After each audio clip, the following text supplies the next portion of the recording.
Leksjon 1. Nyte øyeblikket. Du har rett. Jeg burde virkelig fokusere på å nyte øyeblikket mer. Absolutt. Å omfavne usikkerheten kan bringe så mye glede inn i livene våre. Det er imidlertid lett å bli fanget av bekymringer for fremtiden. Ja, men å leve i nået lar oss oppleve alt fullt ut. Jeg opplever at når jeg gjør det, føler jeg meg mye gladere og mer oppfylt. Nøyaktig.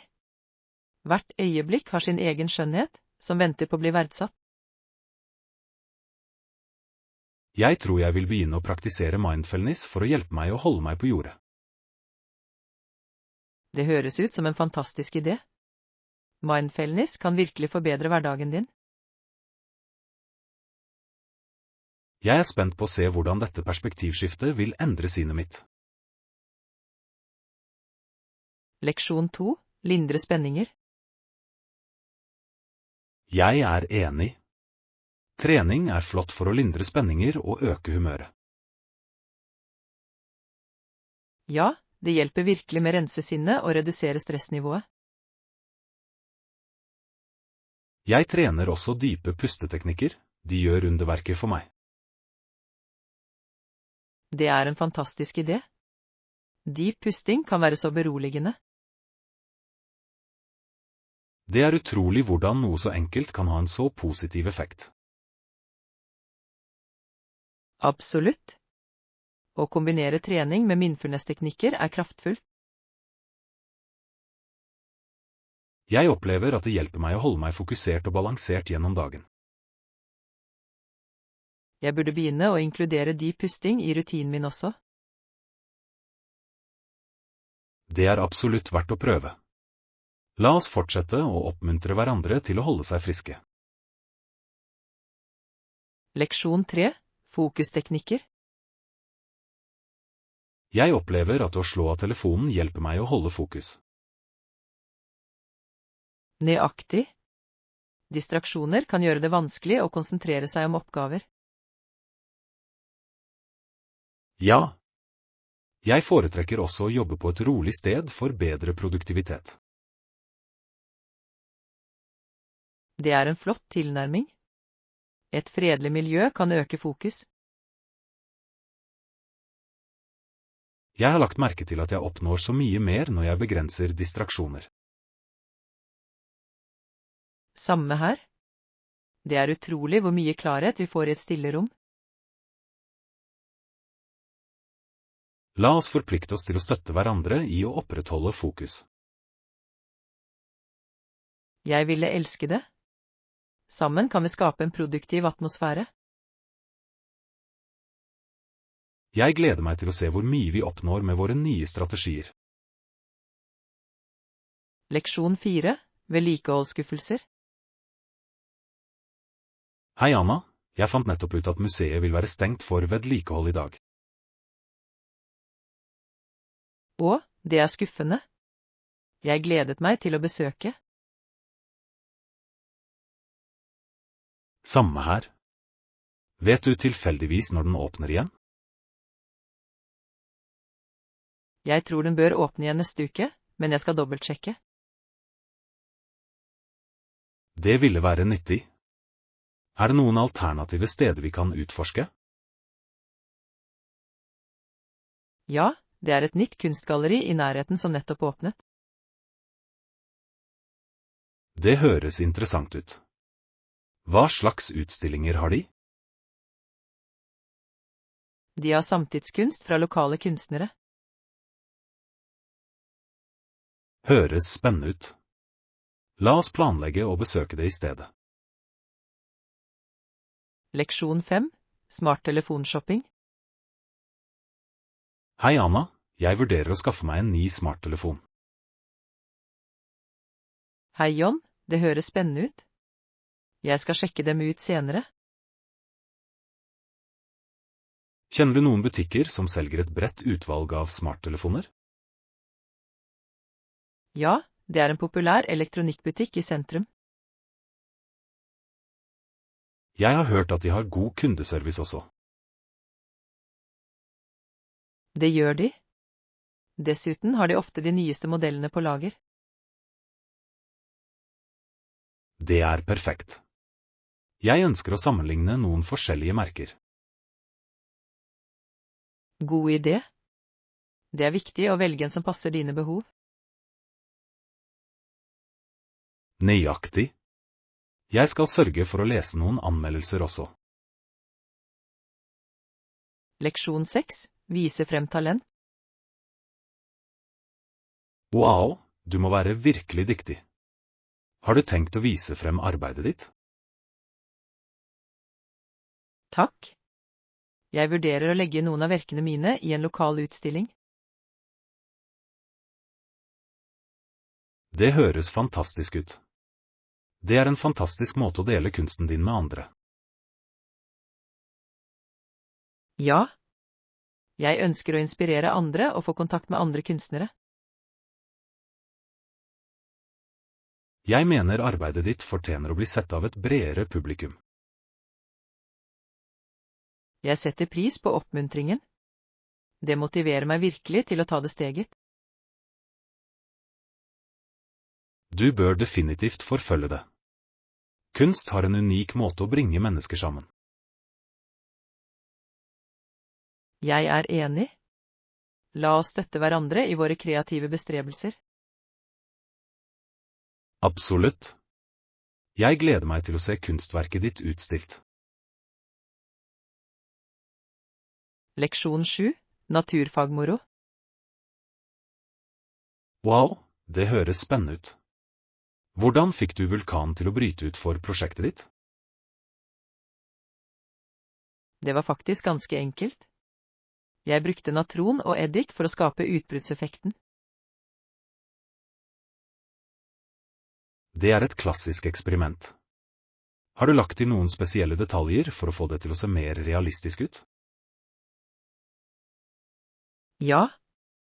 Jeg malte vulkanen og la til rød konditorfarge for å simulere lava. Det er så kreativt. Jeg kan forestille meg hvor imponerende det så ut under demonstrasjonen. Det var definitivt en hit. Alle elsket å se det bryte ut, og det var så gøy å forklare vitenskapen bak det. Jeg vedder. Det er alltid flott når læring innebærer litt spenning. Nøyaktig. Engasjerende prosjekter som dette gjør vitenskapen så mye morsommere. Jeg er enig. Det er den perfekte måten å vekke interesse for å lære nye ting. Leksjon 8. Historiske hendelser. Visste du at Highlanders ble tvunget til å forlate hjemmene sine da de gjorde opprør mot kongen i 1745?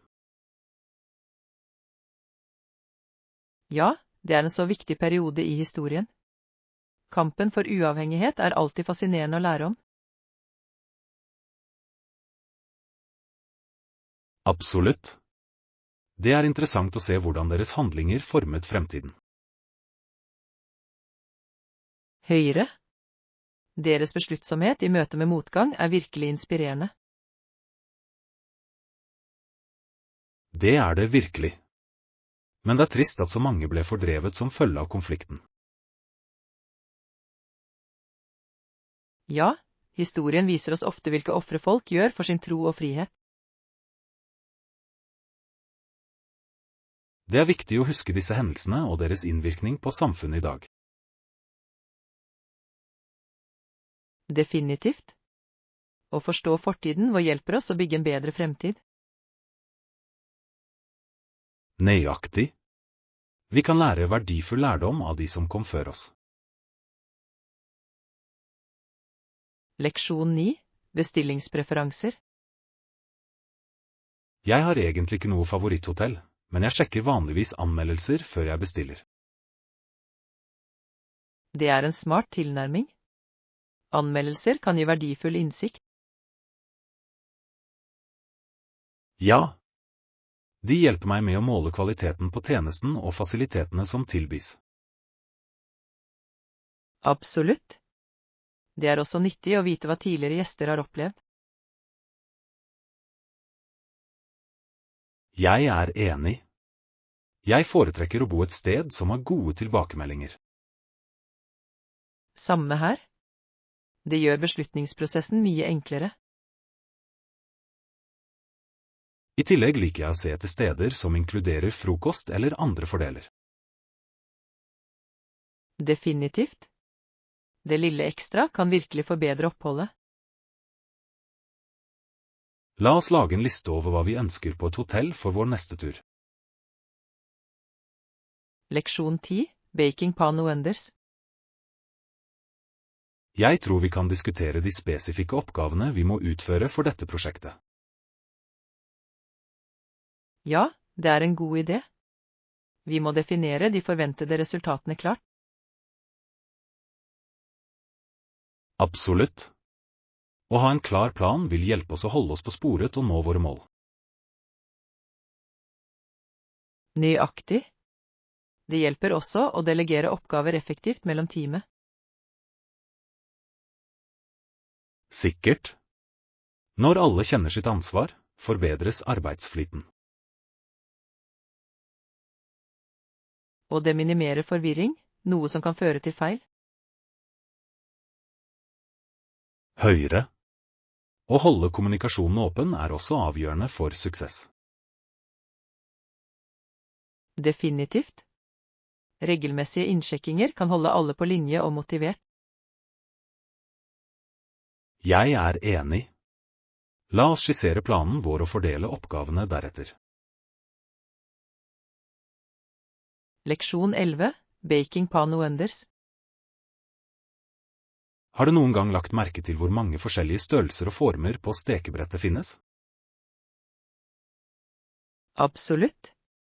Det er fascinerende å se hvordan hver enkelt kan endre resultatet av en oppskrift. Høyre. Som, å bruke en rund kakeform versus en firkantet kan utgjøre en stor forskjell i presentasjon.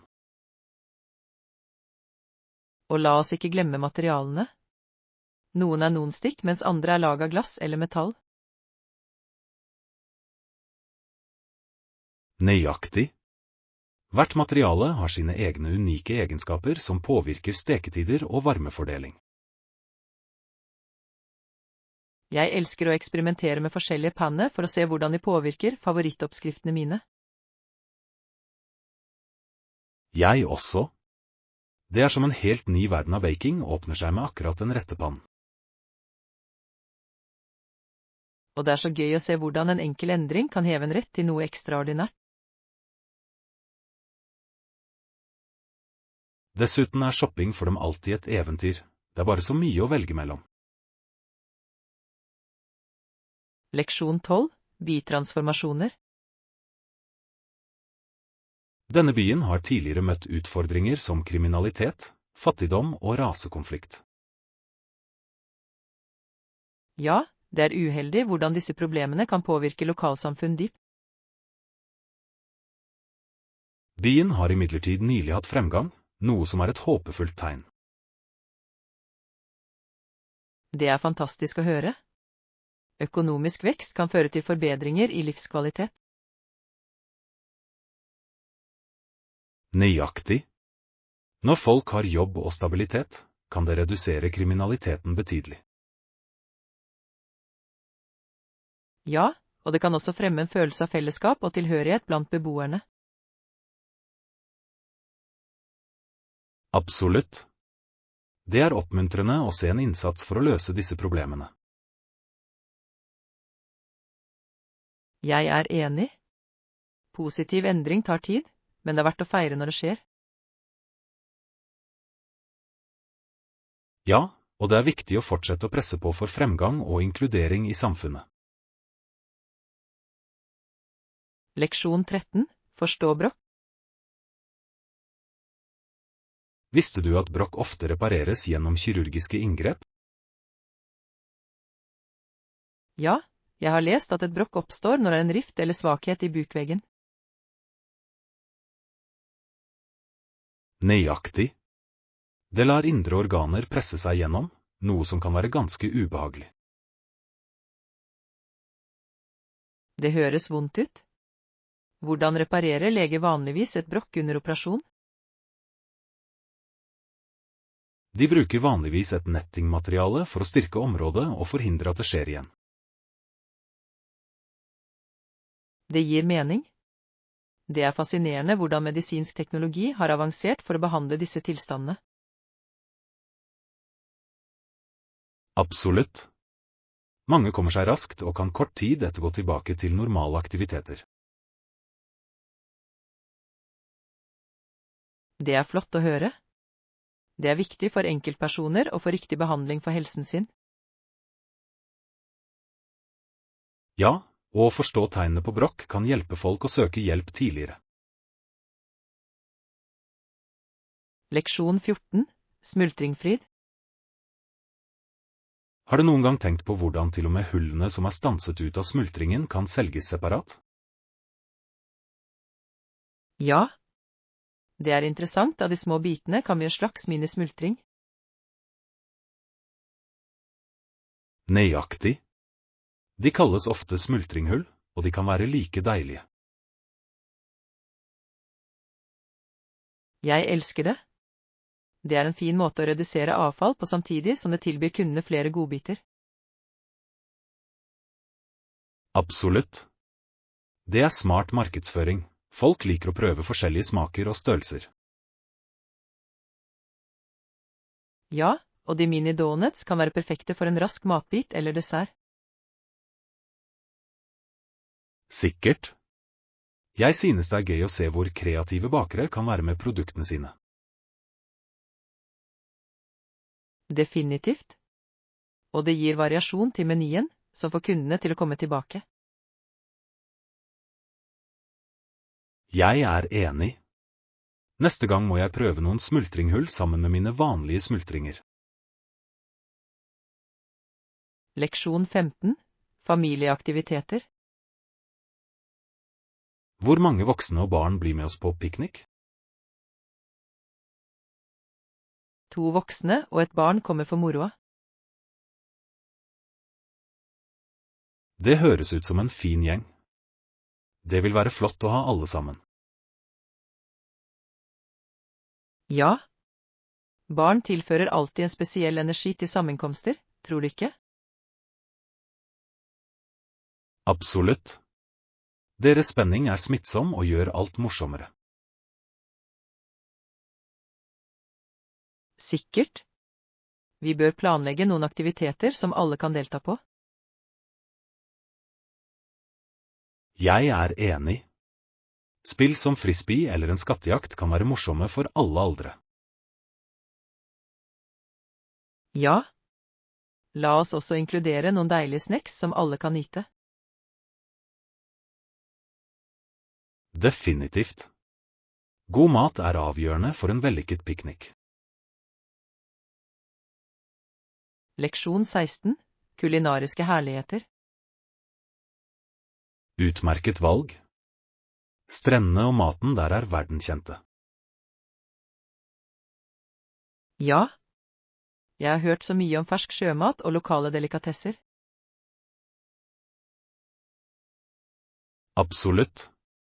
Det er et perfekt reisemål for matelskere. Jeg kan ikke vente med å prøve de berømte rettene, oppleve de lokale smakene.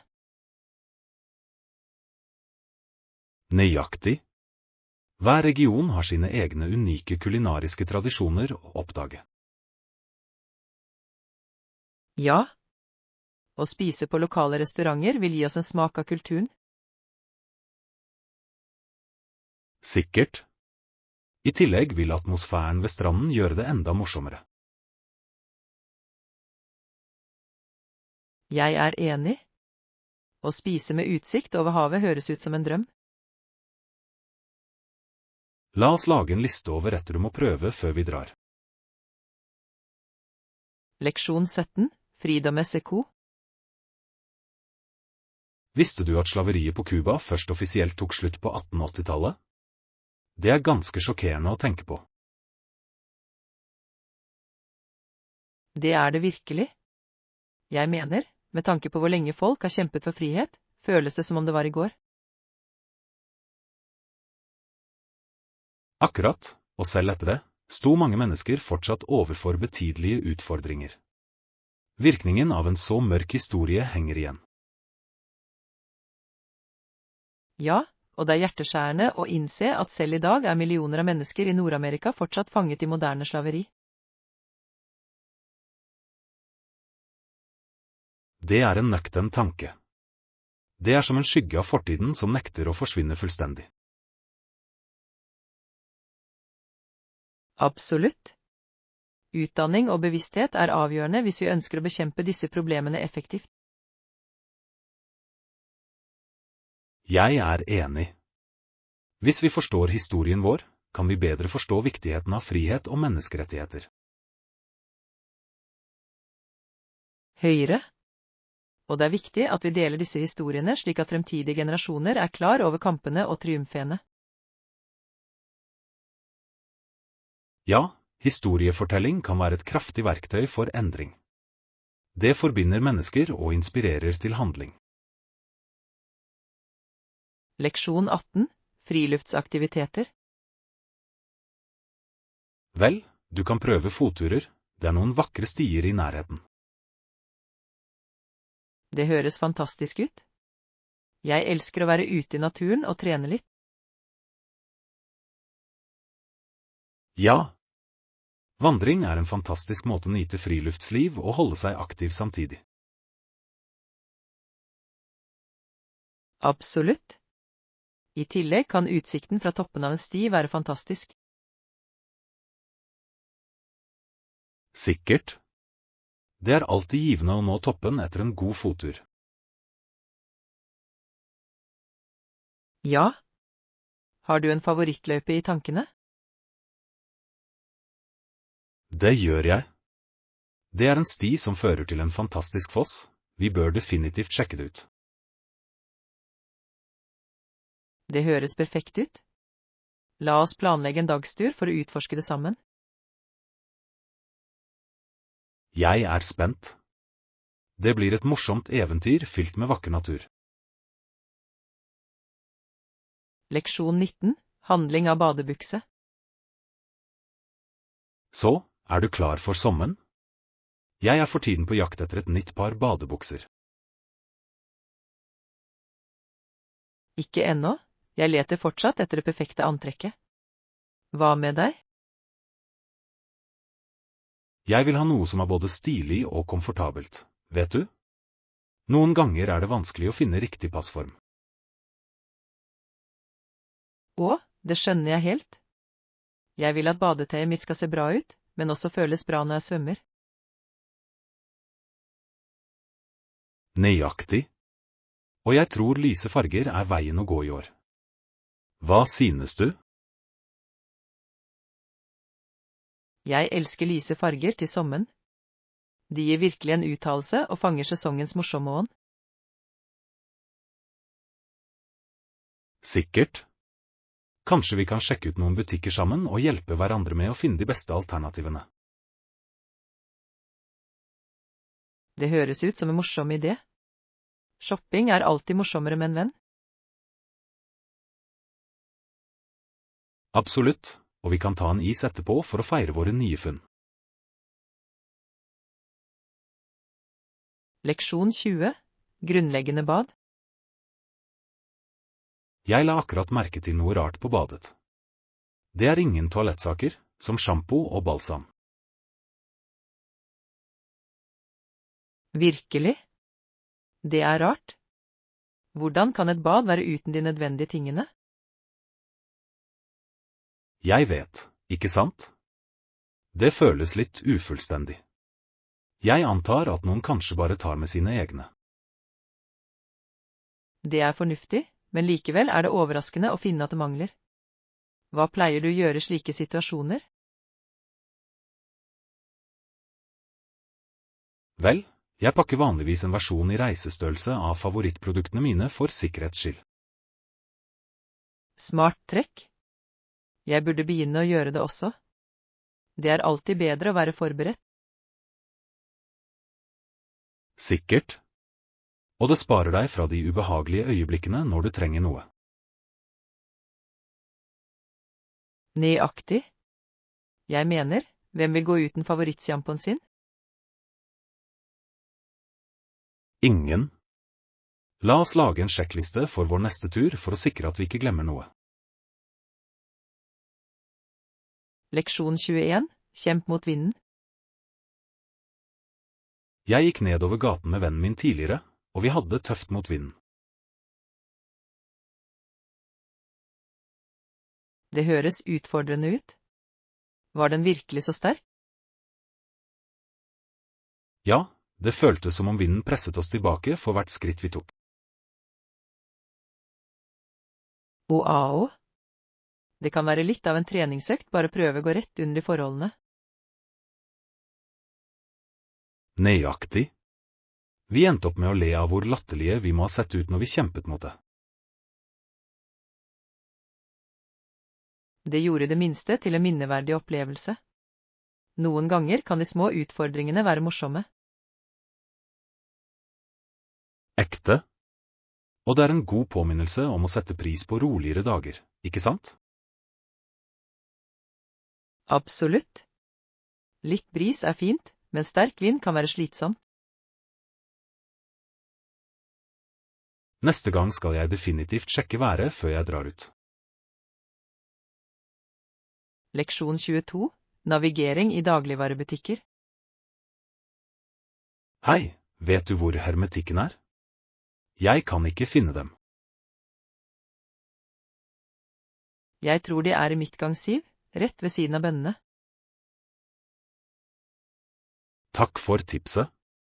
Jeg ser alltid ut til å gå meg vill i denne butikken. Det kan være forvirrende, spesielt med så mange ganger å bla igjennom. Ja, og noen ganger er ikke tegnene veldig klare heller. Nøyaktig. Litt mer klarhet vil gå langt for shoppere. Sikkert. Jeg ender vanligvis med å vandre rundt til jeg finner jeg trenger. Det er relatert. Kanskje vi skal komme med en handleliste neste gang? Flott idé. En liste vil definitivt holde oss fokuserte og spare tid. Leksjon 23. Kulturell sensitivitet. Jeg har lagt merke til at det som kan virke frekt i en kultur, kan være akseptabelt i en annen. Det er en veldig interessant observasjon. Kulturforskjeller kan være ganske store. Ja, og det er viktig å være klar over disse forskjellene for å unngå misforståelser. Absolutt. En liten gest i en kultur kan være støtende i en annen. Høyre. Det er derfor det er så verdifullt å lære om ulike kulturer. Nøyaktig. Det hjelper oss å kommunisere bedre og være mer respektfulle. I tillegg åpner det sinnet vårt for nye perspektiver og måter å tenke på. Definitivt. Jeg elsker å diskutere kulturelle nyanser, det er så opplysende. Jeg også. Det beriker opplevelsene våre, spesielt på reise. Leksjon 24. Kvalitetssikring. Visste du at alle typer korn, frukt, grønnsaker, bær og dyr er testet for kvalitet? Virkelig? Det er en ganske omfattende prosess. Hvordan fungerer det? De sørger for at alt oppfyller sikkerhetsstandardene før det når forbrukerne. Det er betryggende. Det er godt å vite at det er et system på plass for å beskytte oss. Ja. Kvalitetskontroller bidrar til å opprettholde integriteten til matforsyningen vår. Det er fornuftig, spesielt med alle matinnnkallingene vi hører om. Nøyaktig. Testing bidrar til å forhindre problemer før de oppstår. Og det er avgjørende for folkehelsen og sikkerheten. Definitivt. Vi bør sette pris på innsatsen som går for å sikre at maten vår er trygg. Leksjon 25. Kreative lagringsideer. Definitivt. Oppbevaringskasser, hyller og møbler med skjult oppbevaring er gode løsninger. Ja. De maksimerer plassen og hjelper til med å holde ting organisert og tilgjengelig. Jeg elsker møbler som fungerer som oppbevaring. Det er så praktisk for mindre oppholdsrom. Absolutt. Den er funksjonell og stilig på samme tid. Høyere. Å bruke vertikal plass med hyller kan virkelig åpne opp et rom også. Ja. Den lar deg vise gjenstander mens du holder gulvet klart. Jeg tror at å legge til noen dekorative bokser i hyller også kan forbedre utseendet. Det er en god idé. Det gir personlighet samtidig som det holder ting ryddig. Sikkert. La oss utforske ulike alternativer og se hva som passer best for våre behov. Leksjon 26. Rabattbutikkfunn. Ja, jeg har også vært i en lavprisbutikk nylig. Hvordan var det? Jeg har hørt at prisene der kan være fantastiske. Prisene var gode, men klærne var litt hit og miss. Jeg forstår. Noen ganger kan du finne edelstener, andre ganger ikke så mye. Nøyaktig. Jeg fant noen gode stykker, men noen svarte ikke til forventningene mine. Det er alltid et gamble med lavprisbutikker, men det kan være verdt det for besparelsene. Ekte. I tillegg er det morsomt å bla gjennom og se hvilke unike gjenstander du kan oppdage. Jeg er enig. Du vet aldri når du kan finne noe helt spesielt. Og det er alltid hyggelig å spare litt penger mens du handler. Leksjon 27. Darwins observasjoner. På et sted nær Sør-Amerika, kjent som Galapagosøyene, observerte Darwin et utrolig dyreliv. Ja, disse øyene spilte en avgjørende rolle i evolusjonsteorien hans, gjorde de ikke? Nøyaktig. Han la merke til hvordan arter tilpasset seg miljøet på unike måter. Det er fascinerende. Det fremhever virkelig viktigheten av biologisk mangfold. Absolutt. Variasjonene mellom arter på forskjellige øyer var bemerkelsesverdige. Ja, og det var et sentralt øyeblikk for å forstå naturlig utvalg. Sikkert. Disse observasjonene endret måten vi tenker på evolusjon i dag. Det er utrolig hvordan en enkelt reise kan føre til så dyp innsikt. Definitivt. Galapagosøyene er en skattkiste av kunnskap for forskere. Leksjon 28. Rompreferanser. Hvis du foretrekker en høyere etasje, skal jeg gjøre mitt beste for å tildele et rom i en høyere etasje for deg. Det høres flott ut. Jeg nyter utsikten fra det høye, det gjør oppholdet mer spesielt. Jeg er enig. Å være i en høyere etasje betyr ofte mindre støy fra gaten også. Ja, og naturen kan være ganske fantastisk, spesielt hvis det er en fin solnedgang. Absolutt. Jeg tror det legger til den generelle opplevelsen av å bo på et hotell. Definitivt. En god utsikt kan få en tur til å føles enda mer minneverdig. Jeg skal sørge for å notere preferansene dine når jeg sjekker inn. Takk. Jeg setter stor pris på den omtanken. Ikke noe problem. Jeg vil sikre at du får et best mulig opphold. Leksjon 29, ferietrær. Ekte furutrær lukter godt, men du må passe på at det ikke tørker ut og starter brann. Det er sant. Det er viktig å holde dem godt vannet og overvåket i høytiden. Nøyaktig. Et tørt tre kan bli en alvorlig brannfare, spesielt med alle lysene på. Ja. Jeg sjekker alltid vannstanden daglig for å være sikker på at den holder seg frisk. Det er en smart praksis. I tillegg ser et godt vannet tre mye bedre ut og varer lenger. Absolutt. Duften av et friskt furutre bidrar virkelig til den festlige atmosfæren. Sikkert. Det er en av mine favorittdeler av høytiden. Ja, og å dekorere dem med lys og ornamentet gjør den enda mer spesiell. Jeg er enig. Det er en fantastisk tradisjon å samles rundt treet med familien. Leksjon 30, å feire livets gleder.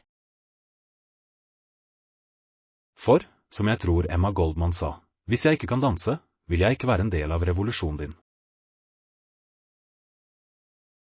Det sitatet er så sterkt. Det understreker virkelig viktigheten av glede i aktivisme. Nøyaktig. Livet skal handle om å feire og finne lykke, selv mens man kjemper for forandring. Ja. Det minner oss om at nytelse og lidenskap kan gi næring til vår innsats for en bedre verden. Absolutt. Uten glede kan kampen føles overveldende og nedslående. Jeg er helt enig. Vi må holde denne ånden i live for å inspirere andre. Sikkert. La oss gjøre det til en prioritet å spre positivitet i handlingene våre. Ja, vi kan skape en bevegelse som favner både glede og hensikt. Jeg er spent på mulighetene. Sammen kan vi gjøre en forskjell samtidig som vi har det gøy. Leksjon 31, plantebytte. Ja, jeg tok med noen stiklinger fra edderkopplanten min. Vil du bytte? Det høres flott ut. Jeg har alltid ønsket meg en edderkoppplante til samlingen min. Perfekt. De er enkle å ta vare på og kan trives under forskjellige forhold. Ja. Jeg elsker hvordan de produserer de små avleggerne, noe som gjør dem enda mer spesielle. Nøyaktig. Det er en morsom måte å dele planter og dyrke samlingene våre på. Jeg er enig. Hva vil du ha tilbake? Jeg vil gjerne ha en stikling fra pottosplanten din, det ser fantastisk ut. Absolutt. Jeg kan gi deg en stikling akkurat nå. Kjempebra. Jeg er spent på å se hvordan begge plantene våre trives.